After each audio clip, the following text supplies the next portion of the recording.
Oh, I'm excited to go bald. It's not something that I'm anxious about. It's just, I know there's going to be that mid-ground, like you say, where sometimes you just got to go with it. But that then requires more maintenance than normal hair. Because I can't deal with stubble on my face, like, at all. I don't know how I'm meant to deal with stubble on my head as well. I wouldn't be able to sleep on a pillow. Just the grinding. Just kill me. Today we have follow-up that isn't follow-up, essentially. It can't really be called follow-up, but yeah. It's follow-up to a bonus thing that we put out that eventually linked to the correct thing that I'm guessing no one really bothered listening to, but that's fine. Yeah. I will point out that if you are a sane person who listens to podcasts correctly, you wouldn't have even noticed this problem happening, because it was only on the website that it was the wrong file. Like, the RSS feed for the bonus episodes was pointing to the correct place. So if you listen, I mean, I'd be curious to know, do you listen to the podcast on the website? And if you do, why do you not use an app on your phone? I'd love to know. Because so we went to RoboNerd, and this is what the follow-up is going to be. And someone there was asking, are we ever going to put this on YouTube? But my answer was, if you can convince me that it's worth doing, sure. And I was not convinced. So I still like the idea of putting it on YouTube purely in terms of discoverability. It's just another thing to maintain, and what little uploading to YouTube I do is a nightmare. You have to layer down a pretty convincing argument that's more than just discoverability for me to start putting this on YouTube. Or, of course, you can take the burden of creating a video and uploading it yourself. That's fine by me as well.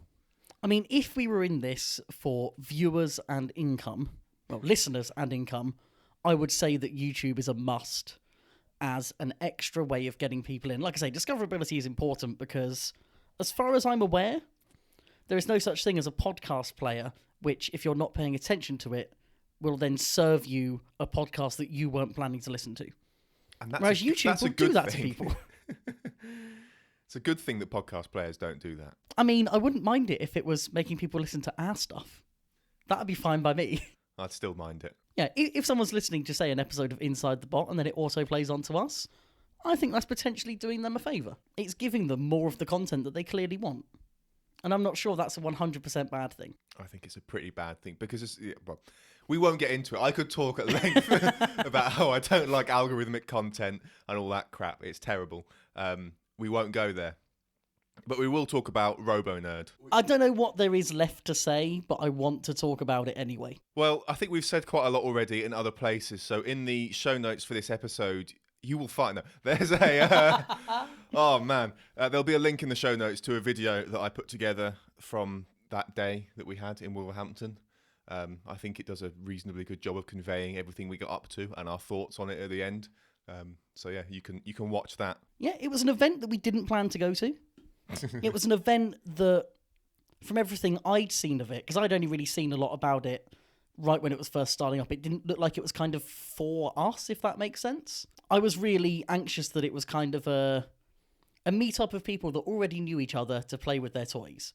And it wasn't that at all. It was just a group of really friendly people that all like robots, looking at and fighting their robots. And I think I used the word just in that sentence, and I really shouldn't have, because that's exactly what I wanted it to be. And it was just a beautiful thing. And I'm really trying hard not to gush here, because I could easily gush. But I've been reliving Saturday. It's Tuesday now. I've been reliving it for the past 2 days. It was good fun. So we finally, after in our 40th episode of Spinnerproof, we can announce that we have in fact built an ant weight, and we've now taken it to an event.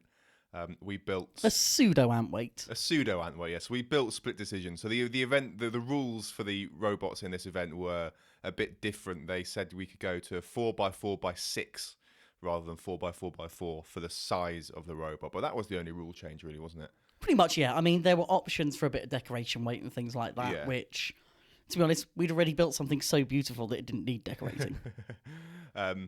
So the rules were a bit different, and so our robot makes full use of that. Which is kind of a shame, because it means that we can't just enter it as a normal ant weight, but it also lets it kind of stand alone as its own little thing that was purely for this. Yeah. I suppose we should paint a quick word picture for those who haven't seen the video or didn't listen to our bonus thing. Gabriel, but smaller. Yes, if you imagine Gabriel made out of black plastic and then much smaller. Do you know what I realised today? What? Normally when I use Reddit, I use it on my phone or on the laptop where I'm not logged into Reddit. My actual laptop that I use Reddit through, I don't use very much because it's broken. I was on there today and realised, while posting in a couple of threads about RoboNerd, that my flare is Spinnerproof and a picture of Gabriel. It's come full circle. Here we are. The only thing we didn't get to test was the spinner-proofness of our robot, because the couple of fights we went into against spinners, we drove straight into the pit. Yeah, that was a nightmare. It was the good kind of headache to have, though, wasn't it? Just driving straight into the pit, just having fun with it, giving other people the chance to drive it so that they could drive it straight into the pit. Yes. So yeah, if you want to see more of that, it's nice to be able to say see more instead of hear more. I like that we've branched out into video. If you want to see more of that, we'll chuck the link to Sam's vlog in the show notes. Might not at all like Katie Neistat vlog. Yeah, I mean, his are better, so there's that. This is true. Once again, we're in that place where we've got to talk about BattleBots and I don't want to do it. I'm glad that we're on this kind of 2-week cycle right now because it means that we're hitting episode 18 once it's all kind of died down a bit. Yeah. Which in a way just means we're reopening a few wounds. I don't know what there's nothing wrong with this episode. This is fine. I mean, there is technically no controversy in this episode. Just a lot of unpopular events. But we get to start with what I think I've probably said this a few times now, one of the fights of the series in Sawblaze versus Monsoon. Yeah, this was an amazing fight. It was really good. Sort of like close the whole way, and the Monsoon team were doing, I think, all of the right things in general. Like, they did very well. Like the last minute power down of the weapon before being slammed into a wall, beautiful. And they just kept going as well. Like, obviously, it's very so persistent and stuff. It was a great fight. The whole fight, it's an excellent display of weapon power, reliability of both weapons and drivetrain, durability of robots in general, and great driving. And I'm glad you've picked up on the whole weapon control thing, because I think the nuances of that are just drastically underappreciated by all of us. It isn't a case of turn it on, hit things. There is actually a lot more to it about protecting that weapon, protecting that motor, protecting everything about it to make sure it does keep working. But it's also just like the thing that maybe if we'd done this episode last week would maybe be less impressive to me than having done it since technically having fought a robot. And that is, I think, the speed of reaction to realise what's about to happen and turn your weapon off. Yeah. I think that's no mean feat. Also, if this was a video, we would currently just have a little 1 in the corner for times we mention that we are now roboteers. I'm proud of that, okay? I mean, I can say things as a fight-winning driver. I've got that over you, so... I mean, does it even really count as building a robot if you can't win a fight with it? Look, okay, I tried my best. You have no regrets. Monsoon is a really hard robot for Sawblaze to actually hit safely. And I think that is the one thing that stopped this being a really excellent fight. The fact that by the time Sawblaze created an opportunity to hurt Monsoon, their weapon was already kind of down. Yeah, their weapon, like, Sawblaze's weapon is very cool, but it is, I guess, more fragile than other weapons, isn't it? It doesn't take a lot in the grand scheme of things to immobilise that. And say they come up against something like a Minotaur, it's very easy for them, even if that weapon is still spinning, to fairly safely get the saw down. Whereas Monsoon is kind of ideally designed to stop that from happening. They had to get in from behind, they had to get the weapon stopped to even have a chance. Yeah. And as much as their sort of aggressive driving was both very well executed and completely necessary, it was never quite going to be enough, I felt. Yeah. And then the one driving error they did make really cost them. Yeah, it was amazing, wasn't it? It was sort of like one error early on, and that opened the door enough. And then that just sort of like almost like a butterfly effect. It just kept cascading, like errors on top of errors as a result. And and Monsoon eventually got the necessary hit from the side to completely screw Sawblaze over. I do wonder, and I'm going to pose this question to you as someone that's lost a lot of fights. God damn it.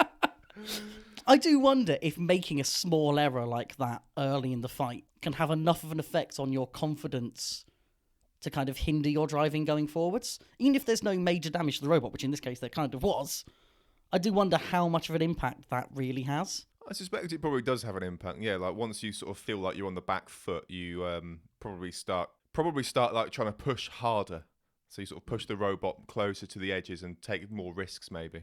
It was interesting to watch the difference between someone like Jameson Go, who controls the whole robot driving, compared to Tom and Tim, who are having to sort of coordinate. And again, I wonder how much having that other person there who you've got to communicate with can help you in your driving as well. So there were moments where they were kind of shouting to/at each other to do certain things that I'm sure they both knew they needed to do. And again, I wonder how much that can either be a massive annoyance if the fight isn't going well, or kind of, I don't know, almost a supportive thing. I think that probably very much depends on the people involved and the dynamic involved there. I think with practice, I suspect you could get to a point where you both thinking in the same way, so you don't need to do, other than the occasional just a nod or a tap or like an ack to say, I've done the thing that we both know I need to do. Beyond that, you probably don't need anything with enough practice and stuff. But then I can imagine there are situations if you're maybe got a team dynamic where you both think you're the leader, and then you're in a very stressful, like on the back foot situation. You've both got slightly differing ideas of how best to deal with it.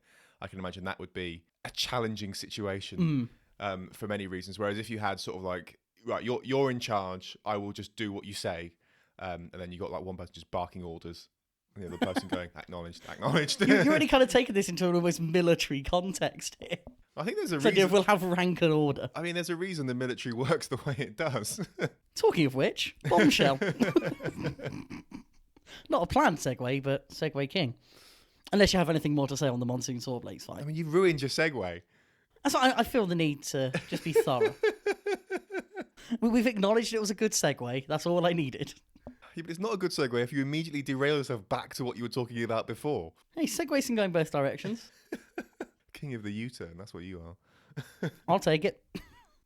Tombstone Bombshell. We're going to have to do this, aren't we? Yeah, I love this fight.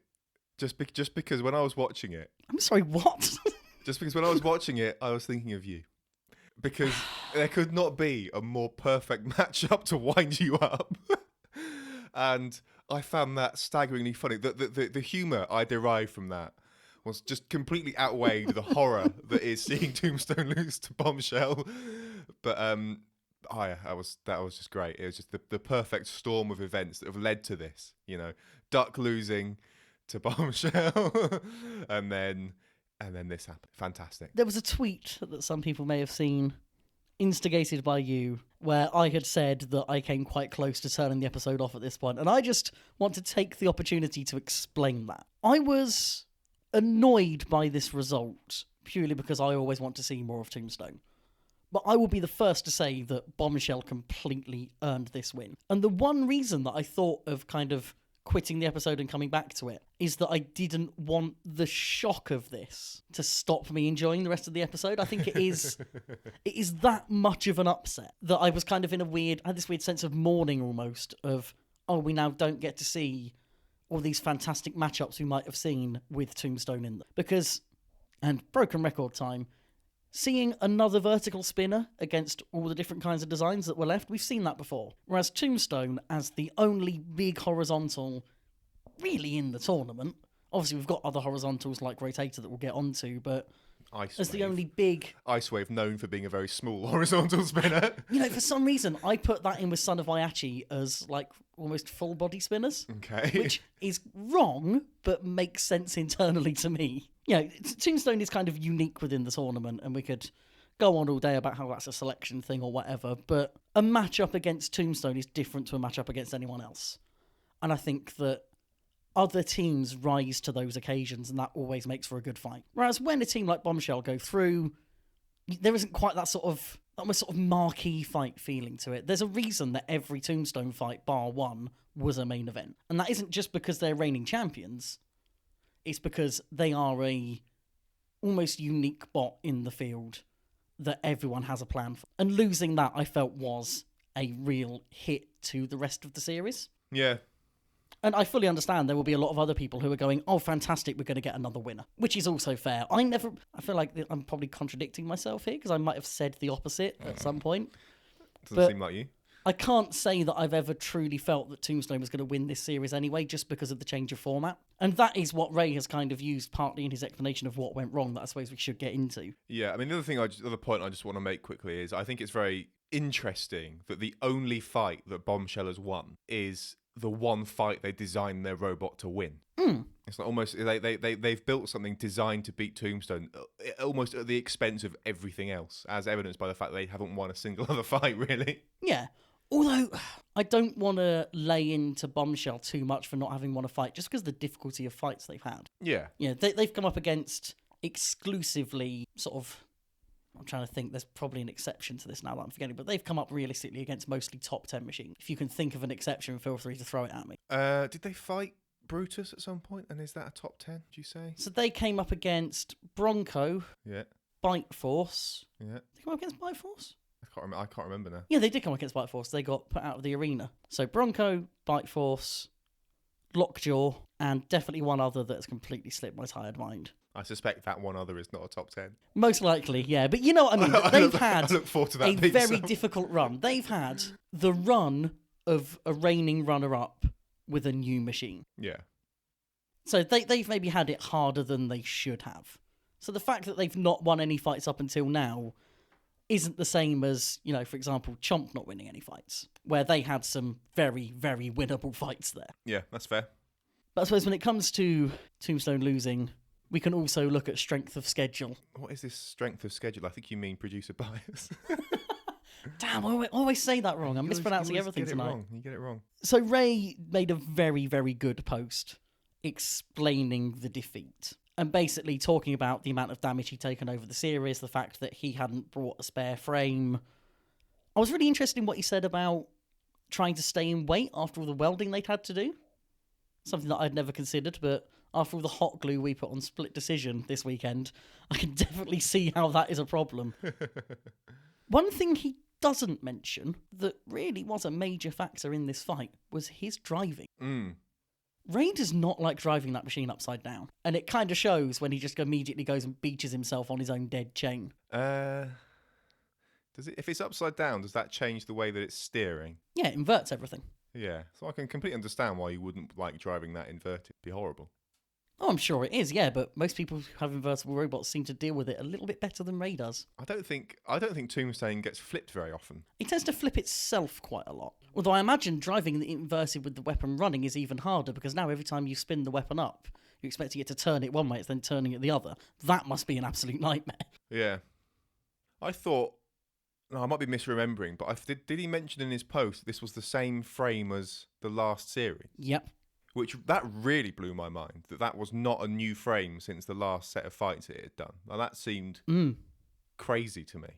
I suppose we have spoken a lot throughout the series about the tight time frame of the build, but maybe that would have been a good investment of time. Maybe. Especially given that his opponents here have been able to build a whole new robot. Yes, maybe, but then, you know, if it ain't broke, don't fix it, I suppose. But yeah, it's sort of... But if it's about to be broke, maybe consider replacing it. Yeah, I think the combination of coming in with an old frame and then also not bringing a spare, that does seem bizarre.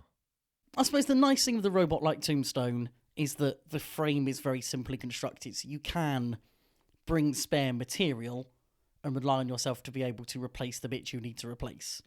I would imagine it's simply a question of having underestimated how much would need replacing and how much the knock-on effect that would be. Yeah, I mean, so the sort of the crux of the issue for all of this stuff was that over the course of this series, he had to keep like re-welding it, and the robot changed shape and changed dimensions. The whole thing got shorter, so he needed to take a link or half a link out of the chain to keep the chain tension correct, and it was that weakness in the chain, that half link there that broke. Well, yeah. So that's interesting, I suppose, to see how much a robot can change over, like unintentionally change over the course of the series. Because obviously other robots have intentionally been changed quite a lot, but yeah, the knock-on effect of having to continually repair it. The unintentional Swiss Army bot.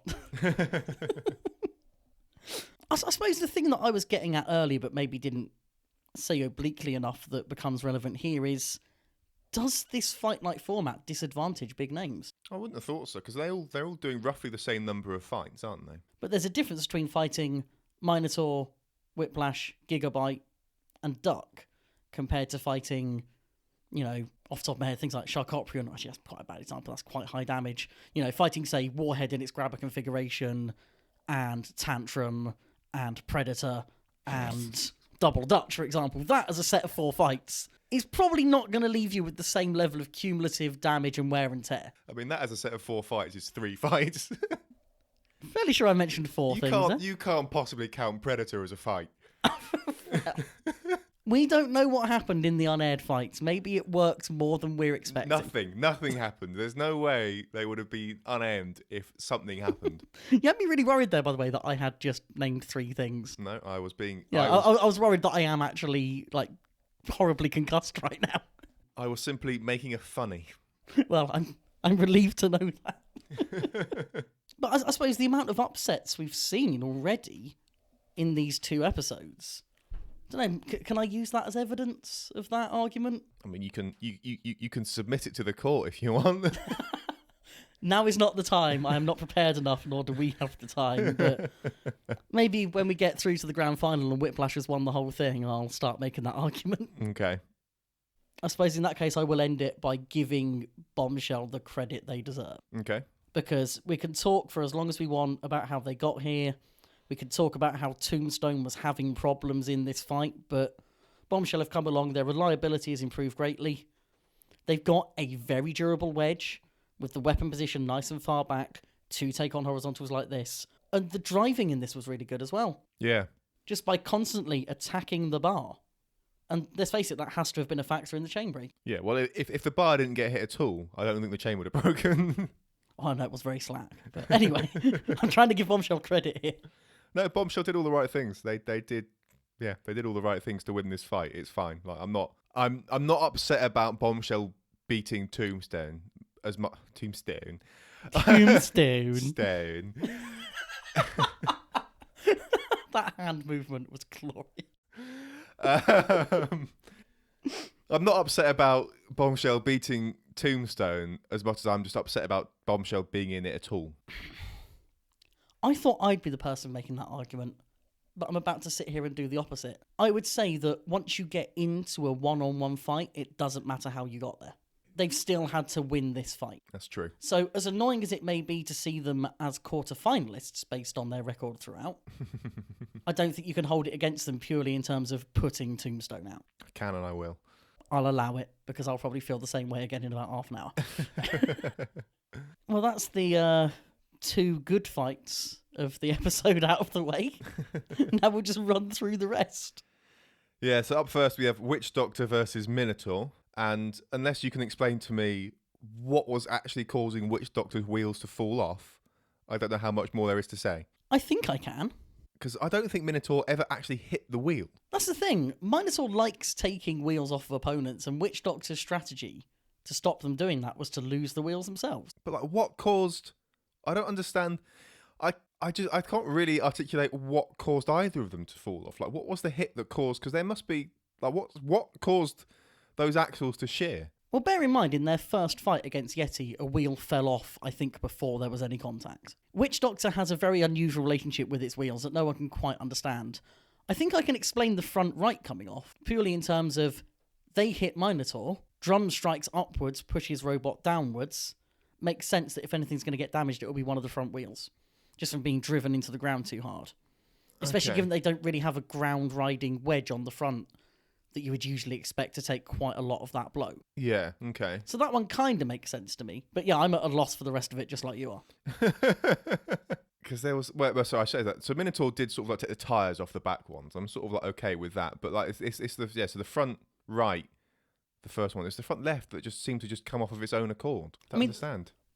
Was that afterwards? Because the front right one kind of got bent around almost in that first hit. Yeah, something got very bent up, and then they sort of drove around a little bit, and then eventually sort of came off, and then they were freed up to move again. And then, as far as I can remember, the front left wheel just said goodbye. Its people needed it, and it left. I don't recall that, but yeah, I'm sure it's completely plausible that happened in the context of Witch Doctor. Well, there we go. It's just a poor fight. It only gains any real value once Witch Doctor has already died, just because Minotaur then gets a bigger hit in and there's some fire. But this feels like it was a very highlightable fight.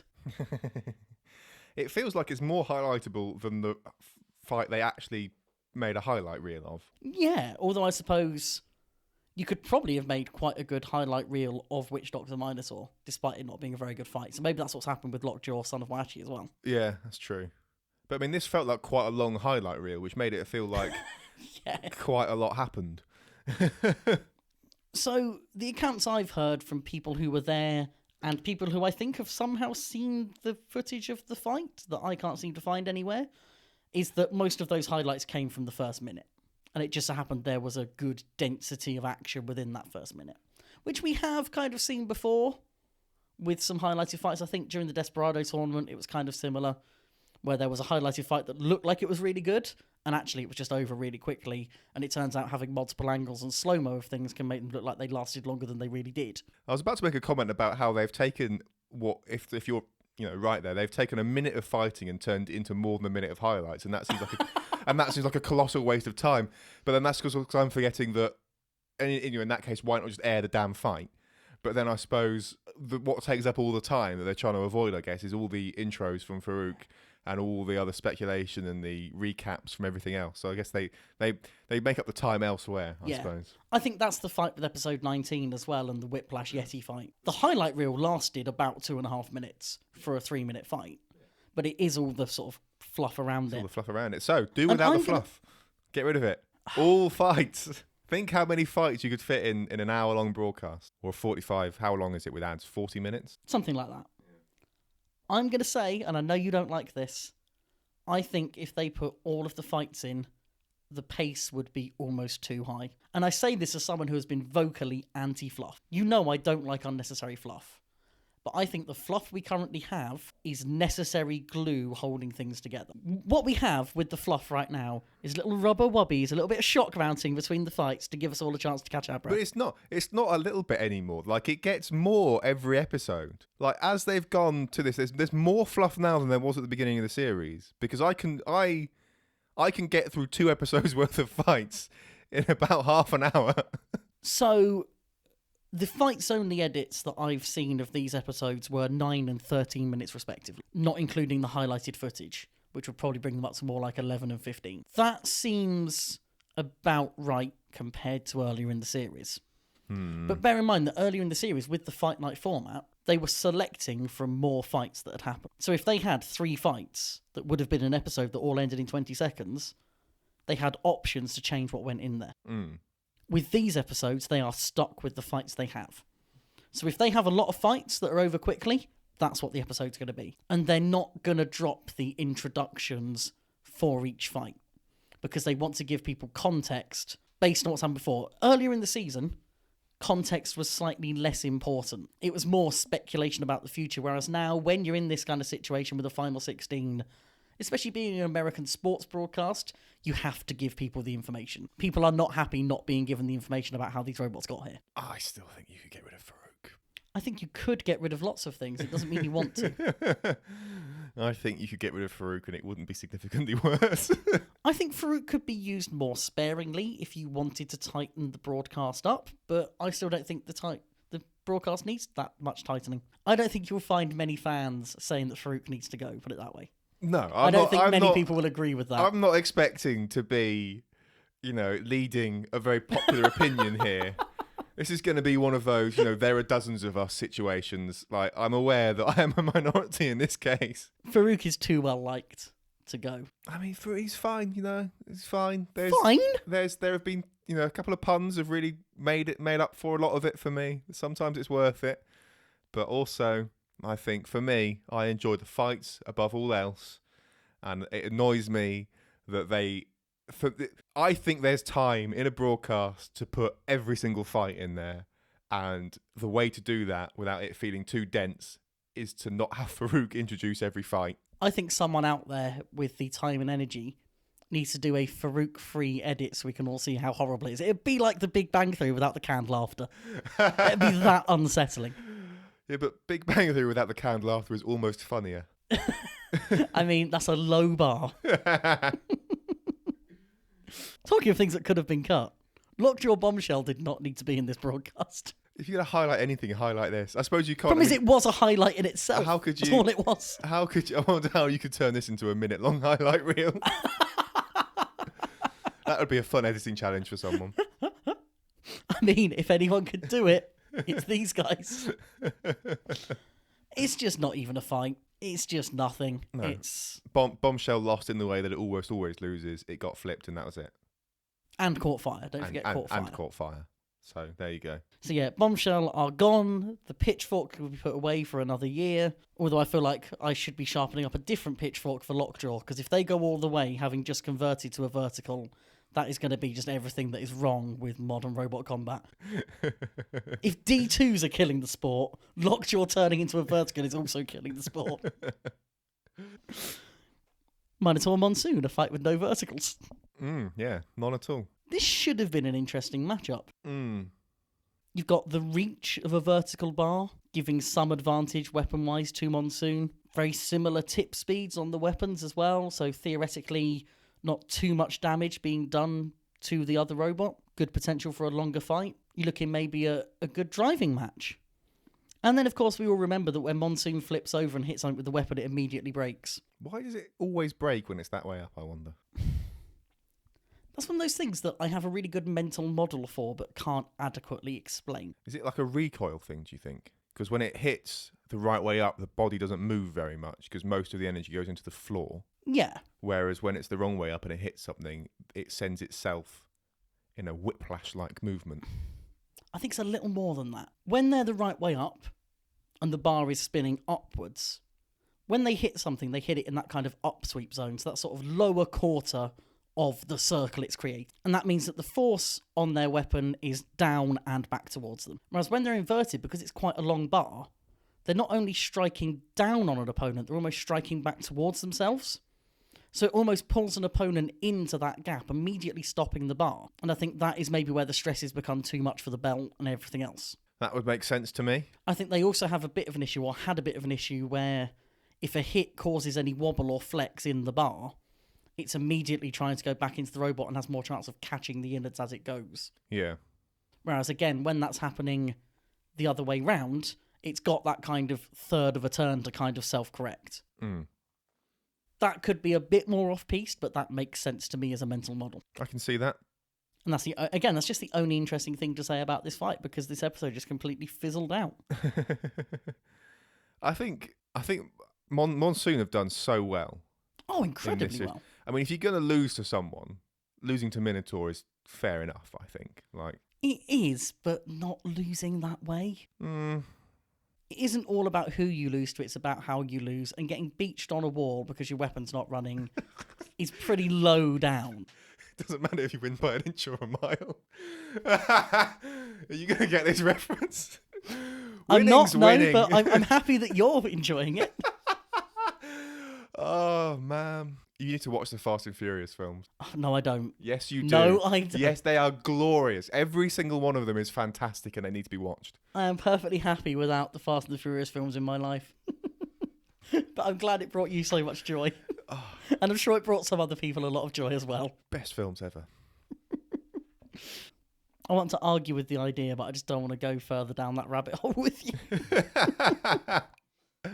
How would you rather lose, Sam? Getting a hammer through your wheels or falling down a pit? I think a hammer through the wheels is a much more satisfying way to lose. Absolutely. No, I see your point. Yeah, you'd rather die fighting. Yeah. And I think this was a particularly poor death for Monsoon, purely because it has been such a destructive robot when it wants to be. Yeah. And has taken much bigger damage in fights and come back from it as well. Although I suppose coming back in one piece does have its advantages as well. Like not having to rebuild the robot. Yeah, maybe they can come back next year with the same frame. Talking of coming back the same, we'll move on to episode 19 and Bite Force versus Huge. I think you mean huge. Hughie. Hughie. Is that some like weird off-brand nappy or something? Oh god. I'm not gonna no. Before episode 18 happened, I think this was the upset in the making. for a lot of people. Looking at that bracket, this is one of those ones where you went, hey, we could see something amazing happen here. And it came close to delivering that. I thought Huge were going to win. Like, there were moments in that... There was definitely a moment in that fight where I was sort of like, Huge could actually win this. I think I too had that moment and then realised that they were slowly beginning to sag in the middle more than usual. Yeah. And there was that sense of inevitability that crept in. And you didn't want it to happen, but you knew it was going to happen. I think we had the same feeling at about the same time. There's a moment you go, they could win this. Hang on a second. Just like that moment I think everyone had watching Tombstone versus Bombshell, where you realise he's heading towards the chain. Yeah. That sort of moments from disaster feeling. What do you say than that? It's just Huge being Huge in both the best and worst ways. It was... I mean, if only they'd put tyres... Why didn't they put tyres on their robot? It's time to double down on this. That's one for the bingo card there. Just tick that off. I literally have a note. Something, lack of tyres. They would have done so much better if they had tyres. Tyres have non-zero weight. I'm aware of this. I have a lot more sympathy for why they don't have tyres now, but it is still a fact that they would have been more effective with tyres. Maybe if they had tyres, they'd have too much grip and constantly beat themselves on their sides. I think that's a problem for small robots, not necessarily huge robots. Huge. They've got the big spikes. They've got room for the big spikes out the wheels, so they wouldn't end up beached on the side of their own wheels. To be fair, they also have two big spikes on the other side of their wheels. This is true. Which, when they're in half, means they can still sort of drive around. And I was questioning for a moment whether that was going to be classed as mobility. Forcing Bite Force to come in for the kill. Oh, that would have been so funny. If I were a ref, I would have counted that as mobility. That might be why you're not a ref. That's not the point. I think, had the editors been embracing a meme that didn't exist at the time they edited it, they would definitely have found some kind of clip of we need to see some movement at that point. They could have had transitional movement because they could have transitioned to a multi-bot. Carl, come on! You know, for some reason, being face-to-face when you make that kind of joke just makes them even less funny. It should be funnier. It's the fact you're so obviously delighted with yourself. Yes, I am. The little happy dance of, ha-ha, laugh at me. Which, to be fair, is exactly what I do when we're not face-to-face. So, who's the real loser here? I have no comment on the matter. To protect the identities of those involved, I have no comment. Any more on that fight? It's just another one of those where it's so hard to say anything because you're so upset. I'm sad that Huge is gone, but once again, Huge have done really well, and they've so far exceeded my original expectations for this robot. Like when I first saw Huge, I was like, "It's a silly idea. Can't possibly work." And then it's just been amazing the whole way through and entertaining in every fight. So well done, Huge. It's a classic example of a silly robot that has succeeded by working exactly as planned. It's succeeded by being weird. And that is something that I'm always going to respect. It's coming in with something different and making it work. That's the kind of standard we need to keep being set in BattleBots. Because there's always going to be this creep between copy-paste robots. And every time a robot like Huge does well, it guarantees us a slightly more open field. Yeah. So yeah, fair play, Huge. And I imagine if there are any rumbles to be had, we probably see them in them. Because why not? Icewave versus Rotator, then. Is it really Rotator if it's only got one weapon on it? Wedge-tator. Wedge-tator? Like a weird brand of like potato wedges. Oh, that'd be such an easy little Photoshop as well. Get a pack of wedge-taters. What's taters? What? Never mind. I'm sorry. Turns out you don't get my references either. We just don't understand each other. It's probably for the best. This wedge setup from Rotator is better than the original, both aesthetically and functionally. Mm.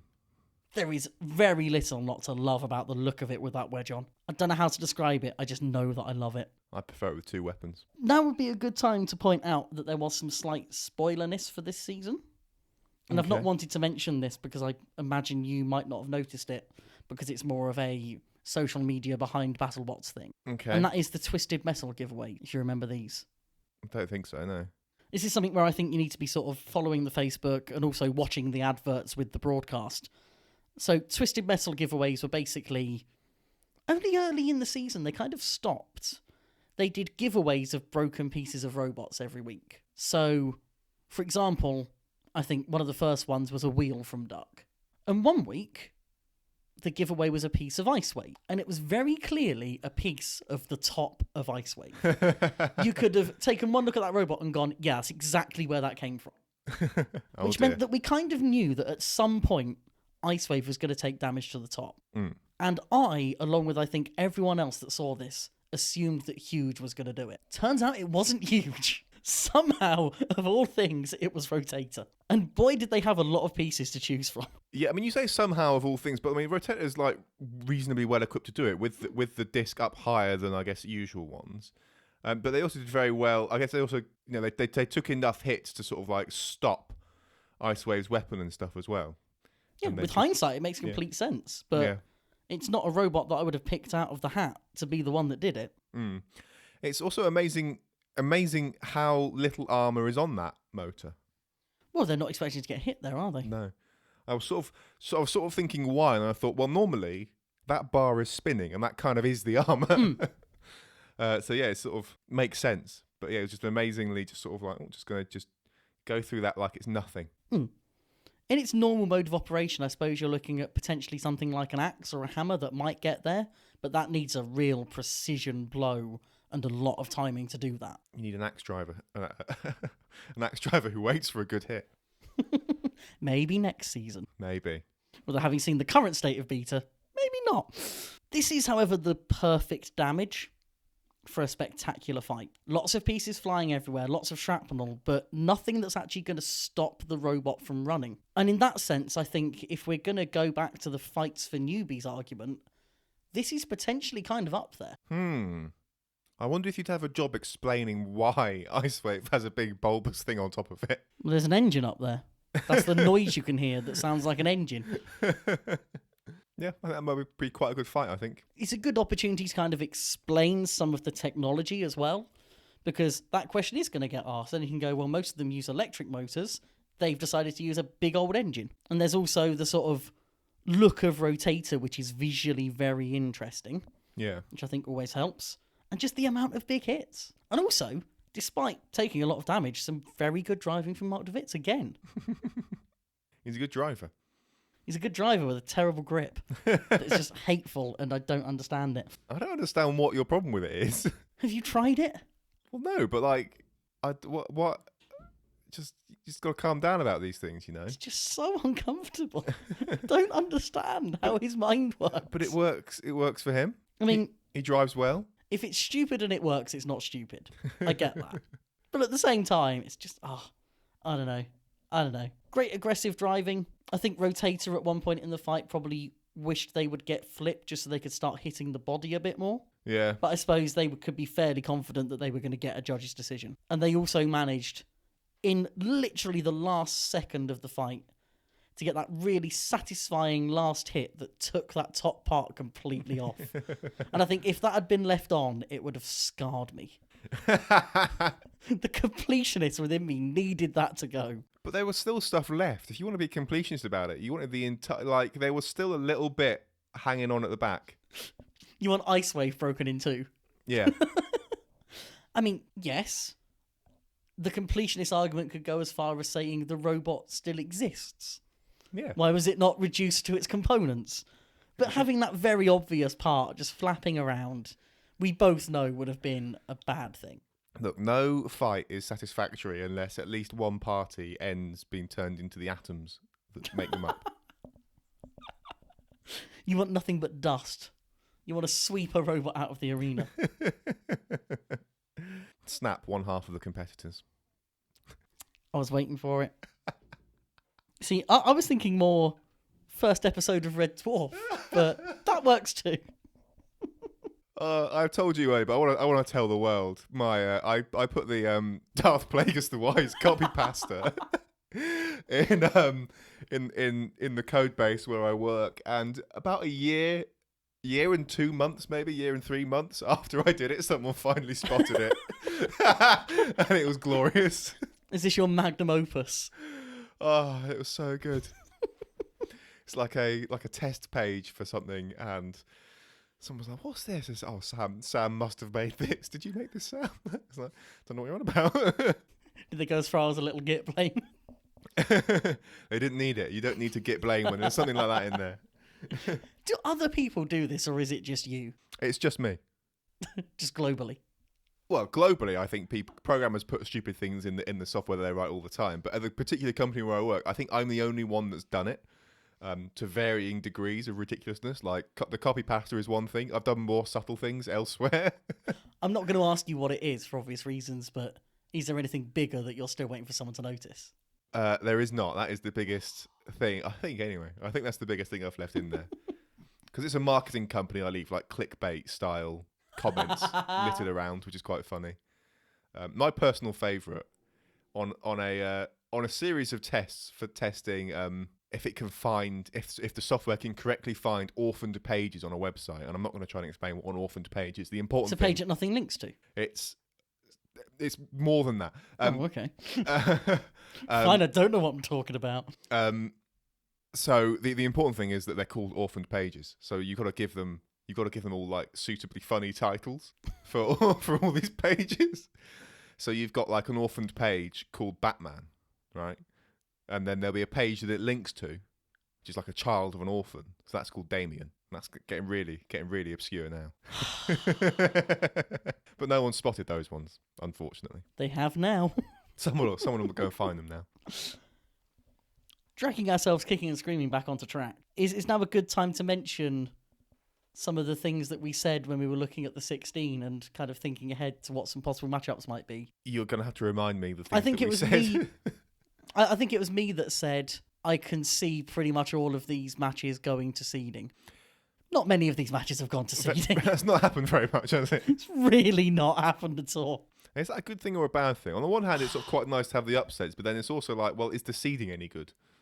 Does the seeding matter? Seeding is a generalisation of a decently sized set of very specific events. So I think fights are more dependent on the specifics of the matchup than they are any seeding. There are very few robots out there who you would go, they will almost always win a fight, or they will almost never win a fight. They're out there. Tombstone, you look at, most of the time they're going to win against whoever they put up with. I'm sure you could name many robots that you feel will never win a fight. Jellyfish. I mean, literally won a fight, but okay. There were far better choices you could have made there. I hang my head in shame. No, I think seedings in general, it's a very American thing to have seedings, I think. Obviously, in a bracket setup, it's a way of giving an advantage to the supposedly better machines. But again, in this setup, does that even work? Tombstone would not have chosen Bombshell as an opponent. There are many robots in that field that they would have said, yeah, we're 95% certain we will beat. And I'm struggling to think who they would be, but they're out there. They exist. Jellyfish. Yeah, seedings. These are the best seedings we've had in modern BattleBots in terms of them seeming about right and about fair. Mm. But I think they are as much a visual aid to the audience as they are a legitimate element of putting together a competition. Those are my thoughts on seedings. I can't tell if I've actually answered the original question because I've forgotten what it was, but that's what I think. Fine. Should we move on? We can do. Bronco versus Warhawk. Confused about where I am in my list, but yes, I agree. Would it be after Ice Wave Rotator, by any chance? It would be. You are quite right. So Bronco versus Warhawk. Warhawk have kind of set themselves apart from the other verticals in the field by having a paint job and mini bots. Mm-hmm. That's all I have to say about Warhawk at this point. I still like them. I still like the slight modular approach. I still like the way it all wobbles a bit. And I suppose they were kind of on the right path to winning this fight at one point. Yeah, they were always waiting to get round the side. They were very hesitant to find themselves on the front because they can't, short of slamming themselves into the side of the arena, they can't self-right, I don't think.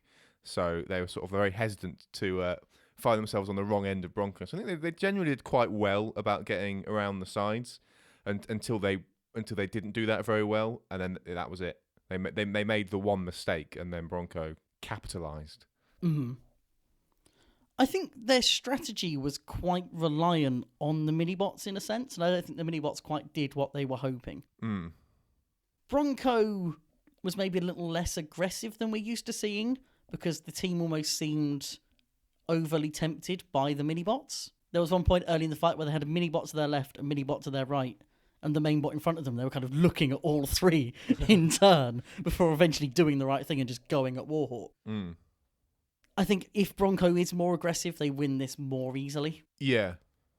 But then if they are being more aggressive, they do run the risk of completely obliterating the front of their weapon. Because if they lose that ground clearance fight, then their weapon is screwed. True. I think that really might have been Warhawk's main strategy.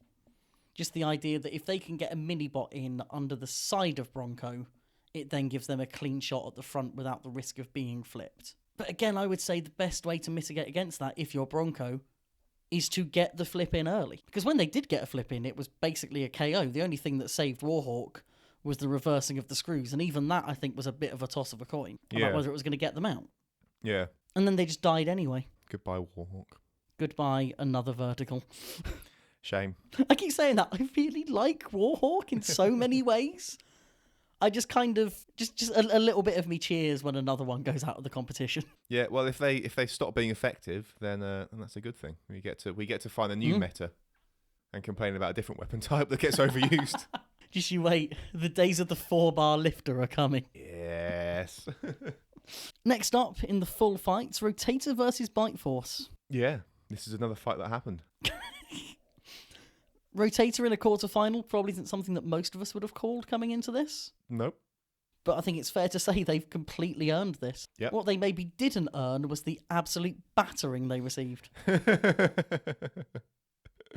I think this is, up to this point, the best drive of the tournament so far. The relentless aggression and the seemingly pinpoint attacks coupled with it. This just looked like bullying from the first moment. It's an absolutely incredible display of the power that Bite Force has and the control that Paul has got over it. Just superb stuff. That hit, I know this was quite late on, but that hit on the front armour of Rotator that sent the two pieces up in the air. Bite Force had time to hit them again before they landed. That was just mind-boggling. Yeah, it was a brutal fight. I don't have a lot to say about it. It was just It's just a lot of damage. just crazy. Something I particularly enjoyed seeing. Obviously, Rotator went with the bars. Bars are a smart choice in this situation. All 4 teeth seem to be lost in no time whatsoever. Presumably from Bite Force just knocking them off. And there were moments where you saw those bars spin up and sparks fly everywhere. Seemingly because the massive chunks that had been taken out of the bar meant it was rubbing on their own armour.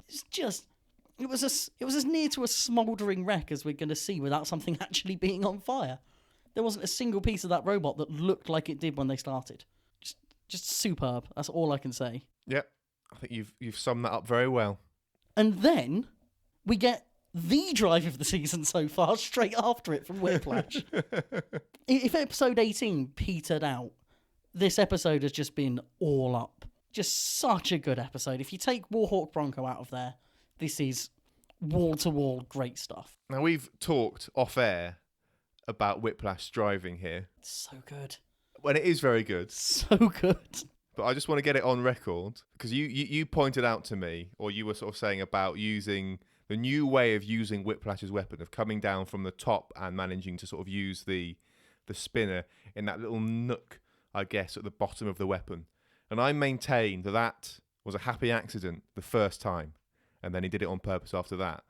And you were of the opinion that he did it on purpose every time. I think that's a weird way to design that lifter if you're not intending to do that with the disc. But like, having that nook there at all seems like it would be a weird choice otherwise. It'd be a weight-saving choice.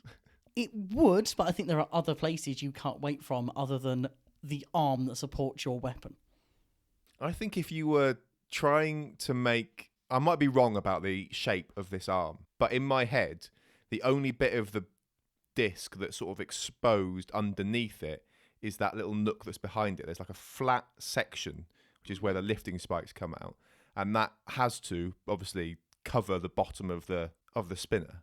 And I have a feeling you could, I have a feeling you could design it in such a way that more of the bottom of the spinner is exposed, and you have a more diagonal-like strip that comes down to a point at the front that could also to use as the point where you can lift things from. So I think if that was the intent, I think you design it differently. But the thing that makes it seem like a happy accident to me the first time he does it is he's sort of, because he's tried to flip Bronco at some point, not quite managed it, and I think it's the weapon is on its way down, but he's still driving forwards, and I think he just gets to Bronco before the weapon is reset, and then at that point he sort of realizes, oh, I can hit them there, and then uses that as a tactic later on. But I really don't think he intended to do that the first time. I can't sit here and definitively prove that was intentional. However, I think there is a very clear logic to it, which I believe a team like Whiplash's would have thought through to begin with. And that is quite simply that it is not difficult to get under Bronco from the side. And that is an intentional design decision from Bronco to let verticals run under the side of them, not do as much damage as they would because they're coming in at that sort of unusual angle because of the armour, knowing that they can jump off of anyone if they want to. This manoeuvre specifically stops Bronco from jumping off of an attack. We've seen Bronco do this a lot. If they're in a position they don't like, fire the flipper, you're out of that position. All that would happen if they did that here is they would go into the disc more. I think this is an excellent, probably unplanned, or potentially unplanned facet of their robot that they have made the best possible use of. Okay. I remain unconvinced. I also think there is a significant advantage to doing damage to the top of a robot, purely in terms of judges' decisions. Because any damage you do to the underside of Bronco by just running under it, not really getting seen. Yeah. That damage, everyone could see they'd done it. Yep. And knowing that you're up against a durable machine like Bronco, point scoring matters. Yeah, I think all these things are true. I'm still not entirely convinced they meant to do it the first time, but you know. I would rather assume that they meant to do it than assume that they didn't. Well, you would, wouldn't you? And I do, and I am, and I will. Okay, well, that's fine. That's fine. The underrated part of this fight, apart from you underrating the excellent driving and planning of Whiplash, is Bronco self-righting from the wall and throwing itself literally into the middle of the arena by doing it. If you ever need proof of the power that Bronco has, there it is. Yeah. I'm a Bronco fan. You shock me. I've gone through this argument a million times. Different robot is good robot. And the fact it also works, even better. And I'm typically not a vertical fan, although I would say that Whiplash is not your ordinary vertical in any sense of that idea. Mm-hmm. Despite that, I still kind of feel like Bronco almost deserved this loss. There's something about the way they've approached this season with these armour configurations that made me slightly root against them in the same way that happened to me with Bombshell. The fact they've come in with this specific armour that I think really hurts their offensive potential at times and makes it easier for an opponent to control them. The fact they've lost with that on feels oddly right to me. And I don't like this feeling because it's a robot that I like and want to see do well. There's just something about that strategy that has switched me off from them a little bit. Yeah, I get it. That is definitely... I don't know if we've discussed this before, but it definitely feels like it's on the cheaper side of tactical manoeuvres, you know. It's almost like a cheap move to put that kind of stuff on there. It's not Tornado Cage level. No. And I will say that this particular setup is a genuinely ingenious solution to the problem of facing a vertical. And I think it's commendable on that basis. This is something that I don't think any of us would have thought of as a way of dealing with verticals. Mostly the way you deal with verticals is to be lower than them so they can't get under you and hit you. And they have done the complete opposite, and it's really worked. So in that respect, it's just plain good building. There's just something about it I don't like, and I think it's partly because it spoils the aesthetic. I think that's almost entirely why I don't like it. I figured it might be. Shockingly. But I think it does also harm the effectiveness, and I think it's indicative of a defensive mindset. And maybe I was looking for this, and that's why I found it. But I do feel like in these final two fights, they were significantly more defensive than I'm used to seeing them be. I think they probably need to be more defensive than other, because like the offensive capability of the other robots, but also the kind of robots that they typically face, generally being like the much higher seeded, high energy weapon. I can sort of see why they'd want the more defensive options here, because I don't know, a flipper isn't going to win a lot of damage points. They need to be able to sort of like they need to be able to survive as long as possible, almost, to maximize the opportunity that they have to get that one flip that they need to get their opponent out of the arena. I'd say they almost need the opposite. I'd say they need to demonstrate as much aggression as possible from the word go, knowing that a lot of their fights have the potential to go to the judges. But I think if you do that, I think you're more likely to end up with a robot that's just horrifically broken. You know, I think if they box rushed, if they were that kind of really aggressive thing that you want to see them do, I think they take a lot of damage, and I think it would take its toll on them over the course of a tournament. Whereas if they build it in a way to sort of like absorb damage on their terms, and doing it in that way, like with those leaf things and stuff, sort of like it allows them to take a lot more damage and to be that sort of like do that defensive driving and stuff. Because I don't think they're looking at it in terms of let's maximize the possibility of winning a judge's decision. I think they're looking at it in terms of let's maximize the possibility of winning, and they have one way to win, really, or like one guaranteed way to win, and that is get their opponent out of the arena. Yeah. And which up until this point, they had a 50% ratio, I was going to say. That's not really what I mean. 50% of their wins had come via out of the arena. Yeah. Which makes the conversation I was having with someone about how flippers can't reliably get out of the arenas in BattleBots seem a little silly. But like, I think in order for them to sort of get all those out of the arenas, I think they need to wait for the opportune moment. And that, that's not necessarily going to happen in the first 10 seconds when they're box rushing. I think they need to be able to take their time and wait for the other driver to make a mistake, to wait for the opportunities to present themselves, and then they can take control of that. And you sort of saw that in their fights earlier, where they're just sort of like hanging back, waiting, and then like with against Warhawk, like waiting, and then they get the opportunity, and as soon as they get it, they go for it and they really capitalize on it. And I think Whiplash just completely outdrove them in this fight and never gave them the opportunity. And if you look at, you mentioned them flipping themselves off the wall. If you just like watch that, look at how fast Whiplash reacts to that. It's astonishing. And the one time they get flipped, they're back on their wheels before they've even stopped skidding along the floor. It's just astonishing how fast that kid reacts to what's going on. He just, like, Bronco is sent flying, and I'm like, wow, that's just amazing. And it's like, but Whiplash is just there on them. It's like, did they teleport? How did that happen? It's just immediately like, okay, spin around, and he's almost driving to where he knows Bronco is about to be. Yeah. It's just ridiculous. That kid has played a lot of Space Invaders. It's just sort of ridiculous how fast he reacts. So I think they were just thoroughly outdriven in this, and were never given the opportunity that they need. That they'd need to sort of to win this fight. But I think, generally speaking, while I think that what they're doing makes potentially less well, I don't know if it's less entertaining. It's sort of a bit. I don't like fights that have like the opening minute be a bit sort of like slow, sort of like each waiting for the other to make the first move and stuff. And I don't like the fact that they've put this ridiculous armor on the sides of their robot. But I think it is the right thing to do for that robot, because I don't think they can be really aggressive and then have that be successful for them. I think in order to get the wins, the proper wins, not the judges' ones, they need to be a bit more tactical. I think the thing that bothers me with Bronco is that the style of flipper it is means it can take hits anywhere but the place it's most likely to take them. We're British. We're used to seeing wedge flippers. They are very good at taking hits on their front end.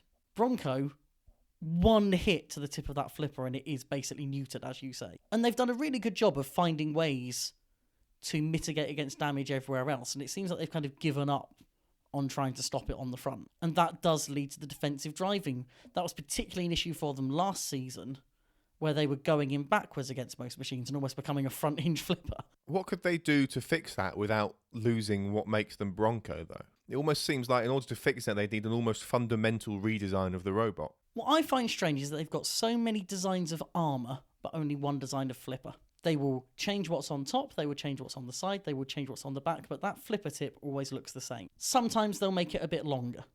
That's about it. I think Bronco could work really well with, as an option, something like the old school Sub-Zero scoop flipper. Something wider, maybe rounded, So that, yeah, if it does take a hit and get bent up on one side, there's a lot more of it you can still use. Yeah. I'm not saying that is the ideal solution, but I think they, as a team of people that have been building flippers for a very long time, can probably come up with a lot more ideas than that and a lot better ideas than that. And if you're going to be modular everywhere that it matters, not just some of the places. Well, there you go. Take it from us, Bronco team, as professional robot builders ourselves. And winners of a fight. Fight-winning robot builders. Only one of us is a fight-winning driver, though. Never forget that. Just you wait. Just you wait until my next creation. I think we both have ideas for what's next, don't we? I was inspired by something at work the other day. I don't know if you want to hear about it now as an end point or if you want me to wait. I think we'll leave that as a teaser for a future episode. Oh, yes.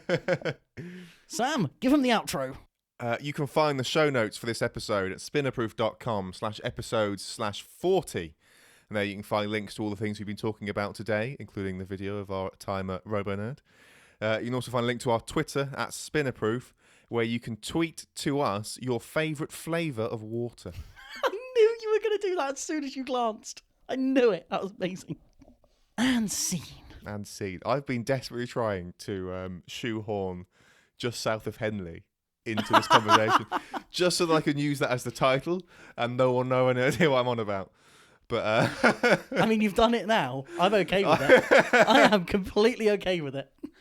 That is explanation enough. Leave that on the end, and that is justified.